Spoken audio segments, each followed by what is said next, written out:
Hey guys, आज का हमारा टॉपिक है Indian history. Indian history divides into three part, तीन पार्ट में डिवाइडेड है ये। Ancient, medieval and modern. हम पहले बात करेंगे मिडिवल हिस्ट्री के बारे में, उसके बाद हम आएंगे मॉडर्न हिस्ट्री और लास्ट में पढ़ेंगे एंशियंट हिस्ट्री। ये पूरा एक सीरीज होने वाला है 8 से 10 वीडियोस का, जिसमें कि हम तीनों कवर कर लेंगे। इतना ही इम्पोर्टेंट है नॉलेज और एग्जाम पॉइंट ऑफ व्यू से, कोई भी एग्जाम हो उसके लिए, ठीक है। तो स्टार्ट करते हैं मिडिवल हिस्ट्री से। तो गाइस, मिडिवल हिस्ट्री का पहला इन्वेजन किया था मोहम्मद बिन कासिम ने 712 एडी में। इसको हम फर्स्ट मुस्लिम इन्वेजन के नाम से भी जानते हैं।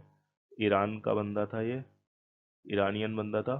और उस टाइम ईरान का खलीफा था अल हजाज, उसने भेजा था इसको इंडिया पे लूटपाट करने के लिए, इंडिया पे कब्जा करने के लिए। तो इसने सिंध नदी पे अटैक किया था। उस टाइम सिंध का राजा कौन था? दाहिर। इसको हराया था इसने और सब कुछ लूट के ले गया था। जिस बुक में इसका जिक्र है उस बुक का नाम है चचनामा।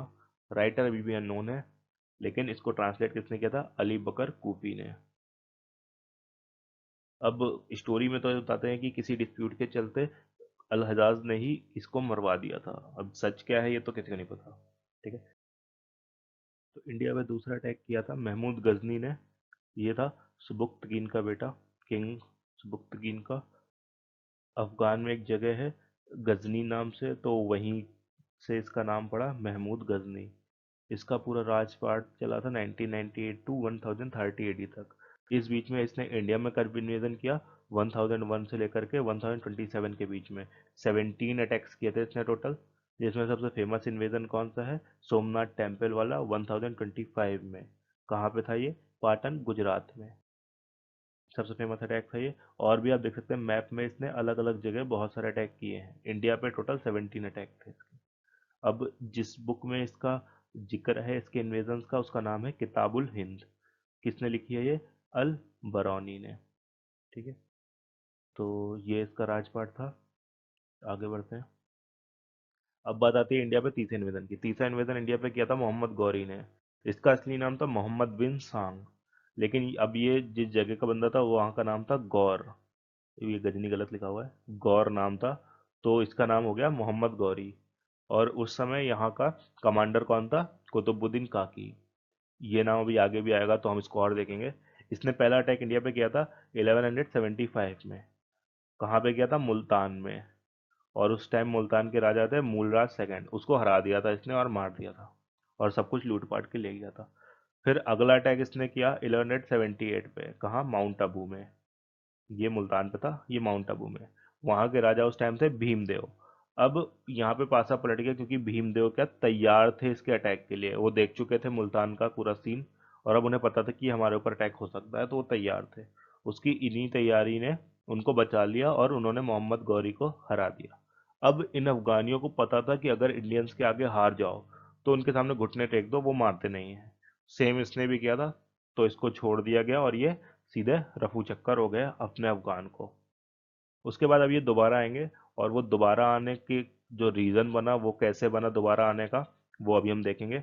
उससे पहले हम बात करेंगे इसका ये सब स्टार्ट कैसे हुआ। ये स्टार्ट हुआ था सोमेश्वर चौहान, आनंद पाल और जयचंद के बीच।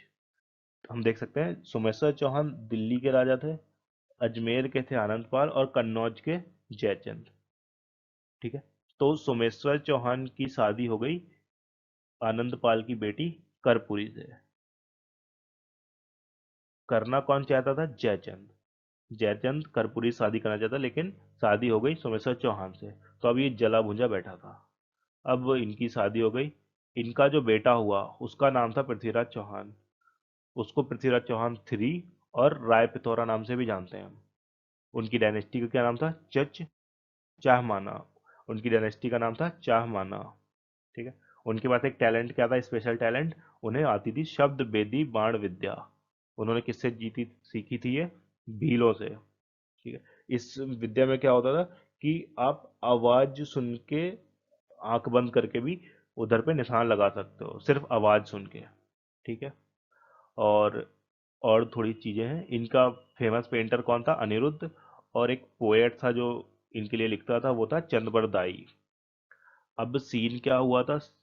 इन्होंने, पृथ्वीराज चौहान ने किसी फंक्शन में जयचंद की बेटी संयोगिता से मुलाकात हो गई और दोनों ने एक दूसरे को पसंद कर लिया।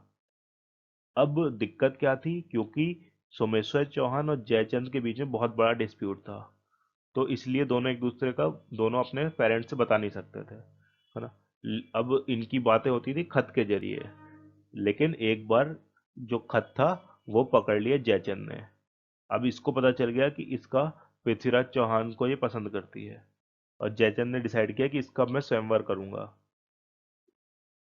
और उसने स्वयंवर स्टार्ट हुआ। स्वयंवर के बाहर इसने पृथ्वीराज चौहान की फोटो लगा दी कि ये बंदा यहाँ नहीं आना चाहिए, लेकिन पृथ्वीराज वो छुप के गए और सबकी नाक के नीचे से संयोगिता को उठा के ले गए और शादी कर ली। अब इस बात से जयचंद पूरा भुंजा हुआ था, तो इसने खत लिखा किसको? इसने खत लिखा, यहाँ ये कन्नौज जगह है, यहाँ से इसने खत लिखा मोहम्मद गौरी को, और उसको इनवाइट किया कि भैया तुम आके पृथ्वीराज चौहान को हराओ, हम तुम्हारा साथ देंगे। तो ये देख के मोहम्मद गौरी वापस आया 1191 में, 1191 में। तो ये खत पाके मोहम्मद गौरी को लगा कि यार अपन जीत सकते हैं, अब अपना मदद हो रही है। तो ये वापस आया यहाँ से टरायन में। पहला टरायन में पहला युद्ध हुआ था 1191 में, जिसमें अब पृथ्वीराज चौहान तो पृथ्वीराज चौहान है, उन्होंने इसको पहले युद्ध में हरा दिया। और ये फिर इनका सीधा वही फंडा कि भैया घुटने टेक दो, इसने घुटने टेक दिए और पृथ्वीराज चौहान ने इसको छोड़ दिया, फिर वापस भाग गया ये। उसके बाद 1192 में वापस कन्नौज से खत लिखा गया जयचंद के द्वारा कि आप इस बार दोबारा आइए और हम इस बार आपकी पूरी मदद करेंगे। तो 1192 में उसने दोबारा अटैक किया, और जिसमें गौरी ने पृथ्वीराज को हरा दिया। अब ऐसा नहीं है कि उसने सीधे हरा दिया, दिक्कत क्या हुई थी कि जयचंद ने पहले से ही पृथ्वीराज चौहान की जो आर्मी थी उसमें एक लालच देकर के एक बंदे को अपने हाथ साथ में कर लिया था। तो उसने पूरी जो फॉर्मेशन थी उनकी आर्मी की वो खराब कर दी, जिसके चलते गौरी की पूरी जो सेना थी वो अंदर घुस गई और आसानी से उसने पृथ्वीराज चौहान को हरा दिया। अब स्टोरी क्या बोलती है कि उसने दोनों आंखें निकाल ली थी पृथ्वीराज चौहान की, है ना, और इसको मार दिया था।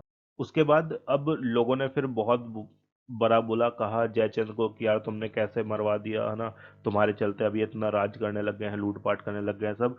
तो उसने कहा कि अब मैं हराऊंगा इसको।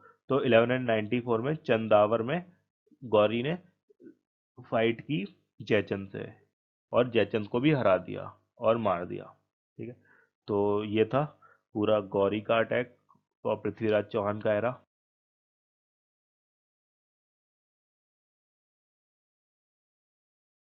अब हम बात करते हैं कि अब इसी समय पे पूरे इंडिया में हर जगह अलग अलग चल रहा था सब। तो और जो फेमस डायनेस्टीज थी इंडिया में इसी टाइम पे, तो पहली फेमस डायनेस्टी कौन सी थी? द पलाज की। ये चली थी 750 टू 1150 एडी तक। इसकी कैपिटल क्या थी? मुद्दागिरी या मुंगर। कहाँ पे? बिहार में। आप देख सकते हैं ये जो ग्रीन वाला है यही है पूरी पलास की। ठीक है, इसके फाउंडर कौन थे? गोपाला। और उसके बाद ये जो थ्रोन था पास किया गया उनके बेटे धर्मपाल को। अचीवमेंट क्या था यहाँ पे? धर्मपाल ने जो नालंदा यूनिवर्सिटी थी एंशियंट हिस्ट्री में हम देखेंगे, उसको वापस से रिवाइव करवाया था जो बंद हो गई थी। और किसकी फाउंडेशन की थी? विक्रमशिला यूनिवर्सिटी की। इसके बाद इस डायनेस्टी को किसने चलाया?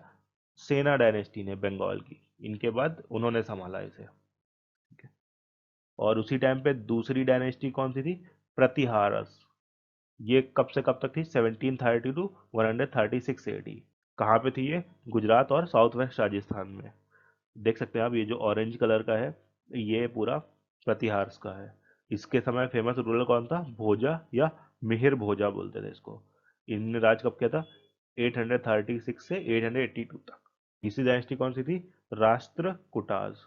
कब से कब तक था इनका राइन? 752 टू 973 एडी तक। इसकी कैपिटल कौन सी थी? मालकंड या मालखेड़। कहाँ पे? कर्नाटका में। आप देख सकते हैं ये, और येलो वाला जो है ये पूरा राष्ट्रकाज बता रहा है। ठीक है, और इसका फाउंडर कौन था? डंटी दुर्ग। 752 टू 756 तक 4 साल राज किया था इसने। दो फेमस रूलर्स और थे इनके टाइम पे, गोविंदा थर्ड और अमोघ वर्षा। ठीक है। यहाँ का फेमस स्कल्पचर कौन सा है? कैलाश टेम्पल कहाँ पे? एलोरा में। किसने बनवाए थे? कृष्णा फर्स्ट ने। ठीक है। इसके बाद थर्ड डायनेस्टी है चोला एम्पायर। ये कहाँ पे? इसका रैंक कब से कब तक था? 850 टू 1279 एडी तक। इसकी कैपिटल थी तंजौर, गंगाई कोंडा चोलापुरम। ये कहाँ पर था? ये तमिलनाडु के पास था। ठीक है। इसके फाउंडर कौन थे? विजयलया। और इस टाइम के फेमस रूलर्स कौन कौन थे? राजा राजा और उसका बेटा राजेंद्र फर्स्ट। ये फेमस रूलर थे।